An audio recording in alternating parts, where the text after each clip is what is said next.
Hello, everyone. So today I'm going to be talking about emotions versus feelings. And I'll be talking a little bit about thoughts as well in there. So emotions are bodily sensations. An example is turning red with embarrassment, crying when you're sad, laughing when something is funny, smiling when you're happy. And feelings are when we become conscious of the emotions. They are an emotional state or reaction.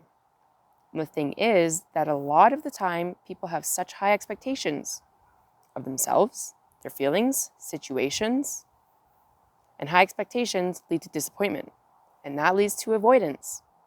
So if something does not happen how you like it to, you get disappointed.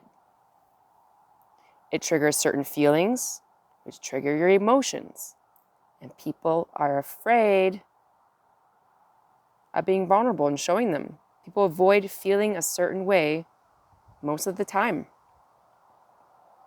Therefore, they avoid doing things as well.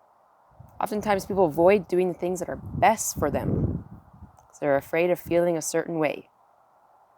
And they're afraid of feeling a certain way that maybe they're not sure of, or maybe a trigger that's paired up with something else. So when people are set on doing something, they often prejudge the situation and form a story in their head of what's going to happen and how they will feel. They literally feel it before it even happens. And you're literally predicting a future that hasn't even happened yet. You're creating it in here, but it's not reality. And that's why people are avoiding so many things in today's life. They're scared of how it will make them feel. They're scared of their emotions, being vulnerable, what others will think. An example of this is, for instance, say someone who does code calling for their business or work. Maybe one time they had a really bad experience. They got a no, someone hung up on them, they got sweared at, and it made them feel incapable, embarrassed, unworthy, what they're doing is wrong. And then they will hold on to that feeling.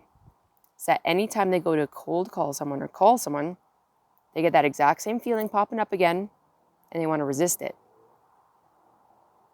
It becomes a huge trigger. And they don't want to do it anymore.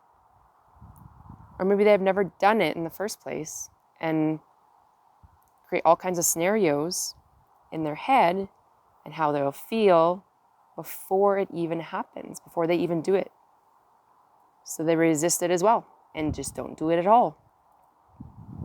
When you think something bad is going to happen or from a negative belief around it, you're unable to attract and manifest a positive outlook.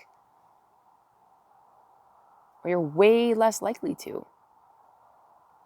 You'll also lack the confidence needed to be successful with whatever it is you're set out to do.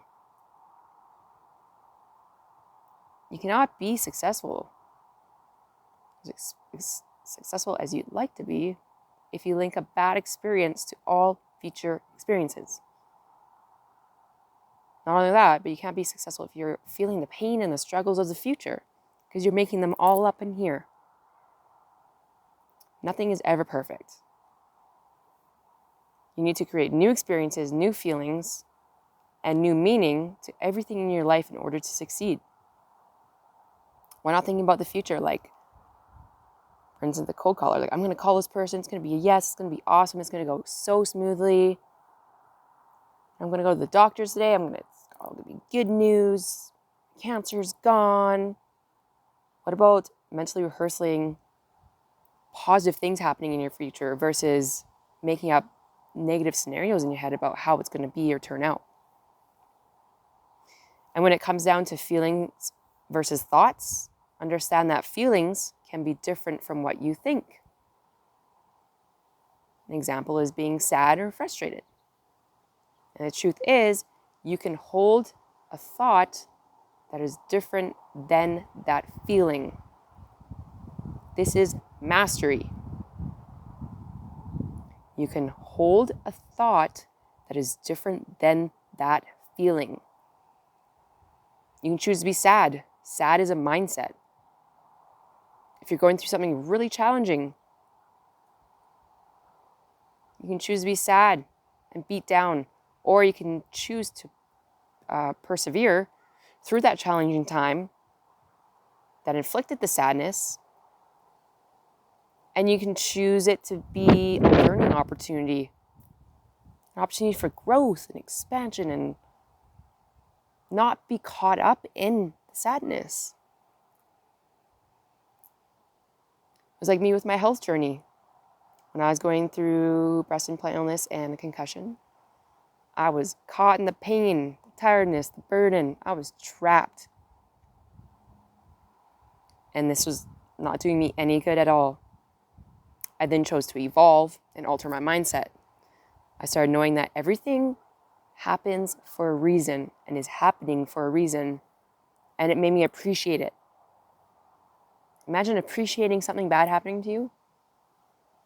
Not many people can, but it comes down to mindset. And this allowed me to learn, to grow,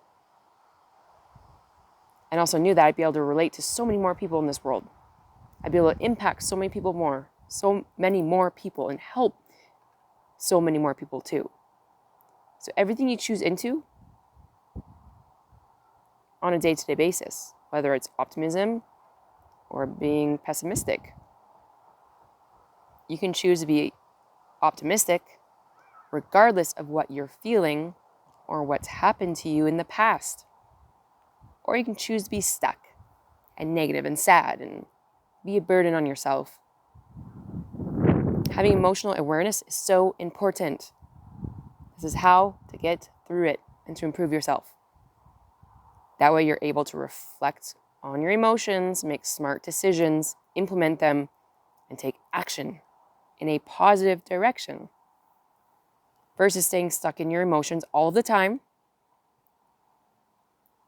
creating programs that are constantly running your life, having triggers that are constantly showing up, and stress that weighs you down for the rest of your life. I help people with this as a coach. A lot of the time, it's important to reach out to a professional, a mentor, a coach who can help you through this. So if you'd like to really work on this, reach out to me. I'd love to help you in your journey. I offer a free breakthrough call. Anyways, thanks for listening, guys. Have a great evening.